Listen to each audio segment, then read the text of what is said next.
le coup de marteau. Coup de marteau, donc toujours, vous l'avez compris, avec Jean-Louis Tremblay, grand reporter, auteur de Opération spéciale 20 ans de guerre secrète aux éditions Nimrod. Ici, Jean-Louis, donc on revient sur cette histoire de quelqu'un qui a vécu les camps Viet. On sait tous que c'est peut-être même les pires camps. Vous allez peut-être vous me direz, dans l'horreur, y a-t-il des comparaisons? En tout cas, les camps Viet Minh sont absolument terribles. Racontez-nous donc ce qu'a vécu Bernard Gruet, avec qui vous avez pu échanger, donc officier de la Légion qui a passé 4 ans, c'est ça, dans les camps. C'est ça. Alors, Bernard Gruet est né en 1924, donc il va avoir 100 ans. Il a été cette année honoré par la Légion étrangère à l'occasion de la cérémonie traditionnelle de Cameron, la bataille de Cameron en 1863, la Légion est au Mexique, sous Napoléon III. Voilà, donc là on voit l'image à l'écran. Voilà, alors Cameron, c'est vraiment la cérémonie fétiche de la Légion étrangère. Et à cette occasion, Bernard Gruet a été choisi pour porter la main du capitaine d'Anjou. Capitaine d'Anjou, c'est celui qui commandait les 60 légionnaires qui ont combattu 2000 Mexicains en 1863. Donc c'est vraiment, on dit faire Cameron dans l'armée, c'est dire se battre jusqu'au bout.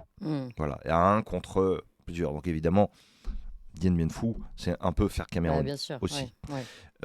Et cette année, donc, il a été choisi pour porter la main de ce capitaine d'Anjou, qui avait une main articulée, parce qu'il il a été mutilé. Et cette année aussi, la Légion a rendu hommage à tous les combattants de la guerre d'Indochine. La Légion était très représentée en Indochine. Pourquoi? Tout simplement parce qu'après 1945, la Légion étrangère, de par son statut, recrutait des étrangers. Il y avait beaucoup d'Allemands. Même la plupart des chants aujourd'hui de la Légion étrangère sont hérités des chants de tradition allemands. Je crois que dans certaines unités, c'était jusqu'à 75%.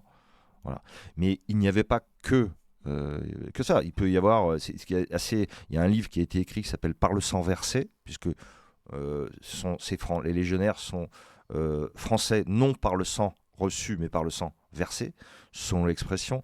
Et donc ce livre de Bonnecarrère est merveilleux, il raconte les combats de 1950 où on voit très bien que en gros dans la Légion il parlait quasiment allemand, hein. Donc voilà. C'est vrai qu'on le voit aussi dans les témoignages. Vous pouvez lire le livre de Élie de Saint-Marc, c'est pareil, il le raconte très bien, les officiers allemands. Exactement.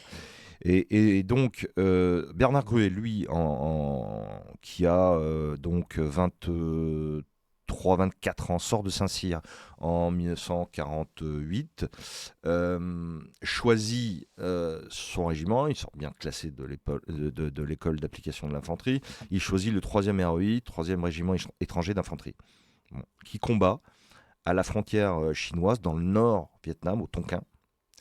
Le long de ce qu'on appelait la RC4, la route coloniale numéro 4, qui reliait le Vietnam à la Chine. Il y avait des petits postes qui étaient disséminés comme ça le long de cette route qui était aussi baptisée la route de la mort. Parce que c'était la fameuse route de la mort, d'accord. La route de la mort, voilà. Donc sujette à des attaques répétées. Mais c'était pas là où il y avait un train aussi qui passait Il y avait aussi ce fameux train blindé. Oui. Exactement. Et d'ailleurs, ça c'est bien raconté par le sang versé. Et donc il tient un poste comme des tas d'officiers de l'époque avec ses légionnaires.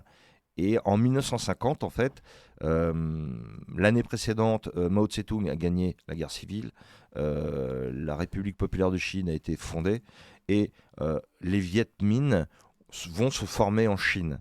Donc là, ça devient véritablement une armée. On n'est plus dans la guerre des partisans du début, des années 45-46. La guérilla, entre guillemets, les petites attaques. Voilà, de la guérilla du début, où en fait, il y avait, ça ressemblait un petit peu au pavillon noir du 19e siècle, c'était des bandits. Non, là, ce sont des unités constituées, avec des régiments, articulés. Le commandant en chef qui s'appelle Giap, le fameux Giap, voilà, qui était formé d'ailleurs en France, euh, qui est un stratège que personne ne conteste aujourd'hui. Voilà, donc on a en 1950, si vous voulez, donc 4 ans avant Dien Bien Phu, 4 ans avant Dien Bien Phu, une première offensive Viet Minh le long de cette route coloniale numéro 4. Et là, les postes tombent jusqu'à Cao Bang, enfin, ils tombent les uns après les autres. Et donc sont faits prisonniers les premiers Français en 1950, dont le lieutenant Bernard Gruet à l'époque. Et alors, en 1950, si vous voulez, le système concentrationnaire Viet Minh n'est pas véritablement constitué, c'est-à-dire qu'il n'est pas organisé. Les premiers prisonniers sont placés dans des villages. De toute façon, il n'y a pas de mirador, il n'y a pas de sentinelle. On peut il y pas avait s'échapper. déjà les supplices ou pas? Il y a déjà les supplices, puisque de toute façon, ils sont soumis à la vindicte de la population, donc il y a un désir de vengeance. Ils ne peuvent pas s'évader, ils doivent travailler. Mais petit à petit, finalement, le système des camps va se mettre en place. Il y a notamment le camp numéro 1. Là, je montre ce livre parce que ça c'est un chef-d'œuvre. Le camp numéro 1, c'est le camp des officiers. Parce que les Viet Minh vont décider de désolidariser toute cette troupe, le soldat de base, le sous-officier et les officiers, pour casser toute la structure de l'armée. Et au camp numéro 1, le sous-titre, c'est le calvaire des officiers français prisonniers du Viet Minh. Ce camp numéro 1, donc certains ont y resté 4 ans. C'est le cas de Bernard Gruet. Oui. Alors qu'est-ce qui s'est passé dans ce camp numéro 1? C'est assez incroyable. Il nous reste peu de temps. Alors, simple. Donc, je répète, il n'y a pas de sentinelle, il n'y a pas de mirador. Ils sont au milieu de la jungle. Ils habitent dans des cagnards qu'ils ont dû construire eux-mêmes, etc. Il y a évidemment tout autour, il y a la population. Ils travaillent dans les champs. Alors, ils sont nourris d'une boulette de riz par jour. C'est tout. Voilà, point barre. Je rappelle que en 1950, ils sont environ 150 prisonniers, mais à Dien Bien Phu, il y a eu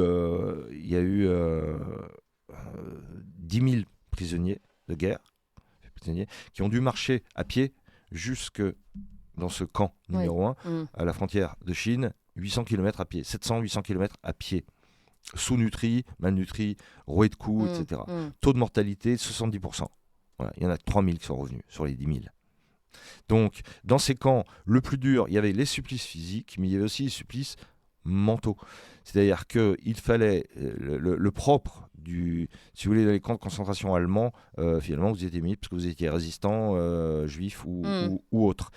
Là, la technique Viet Minh, marxiste-léniniste, consiste à vouloir transformer le soldat français, lui expliquer qu'il a mal agi parce qu'il était exploité par l'armée française, et le colonialisme, et le récupérer, le faire basculer. Donc, un lavage de cerveau, 2 séances d'autocritique. Donc, ces soldats, pour survivre bien souvent, où ces officiers devaient faire leur autocritique. Voilà, nous avons été recrutés par l'armée coloniale, etc., pour aller servir les peuples opprimés, etc., etc. Donc, il y a toute une technique de lavage de cerveau. Et le manifeste, pourquoi le manifeste? Parce qu'on les a obligés, pendant des mois de lavage de cerveau, on leur a obligé à signer un manifeste dans lequel ils condamnaient la France, leur propre pays, et leur propre armée. Tout ça en alternant des simulacres d'exécution, des supplices comme le supplice dit du buffle, qui consistait à placer un prisonnier nu, entravé, enchaîné la nuit avec le buffle sous une paillote. Et évidemment, le pauvre vivait dans les excréments de ce buffle, était bouffé par les moustiques, etc. Voilà. Donc, et horrible. Alors, ce qui est intéressant, c'est que ces camps de concentration Viet Minh, parce qu'il faut bien appeler ça comme ça, c'est un goulag indo-chinois, finalement, on n'en parle quasiment jamais. Ouais. Alors, il y a donc une mémoire sélective. Il y a des camps de concentration dont il faut parler, puis il y a des camps de concentration dont on ne parle pas. Vous faites bien, Jean-Louis Tremblay, d'en parler aujourd'hui de cette mémoire, et ça faisait partie de notre devoir aussi ici, de parler des choses dont on ne parle pas, justement, ces 70 ans de Dien Bien Phu, et puis cette horreur des camps Viet Minh. Merci beaucoup. Et puis peut-être on va rappeler vos deux références. Donc le manifeste du camp numéro 1 Oui, de Jean Jean Pouget. Pouget, Et puis Opération spéciale 20 ans de guerre secrète, ça c'est Jean-Louis Tremblay avec le colonel avec Sassy. le colonel Sassy aux éditions Nemrod. Et puis j'ajoute aussi, je ne connais pas la maison d'édition, mais donc Élie de Saint-Marc, les mémoires d'Élie de Saint-Marc qui sont passionnantes aussi à ce sujet. Puis vous trouverez d'autres références. Mais voilà, il ne faut pas oublier. C'est le message aussi ici de ce tocsin qui sonne aussi pour les cloches de Dien Bien Phu. Merci beaucoup Jean-Louis Tremblay. Merci.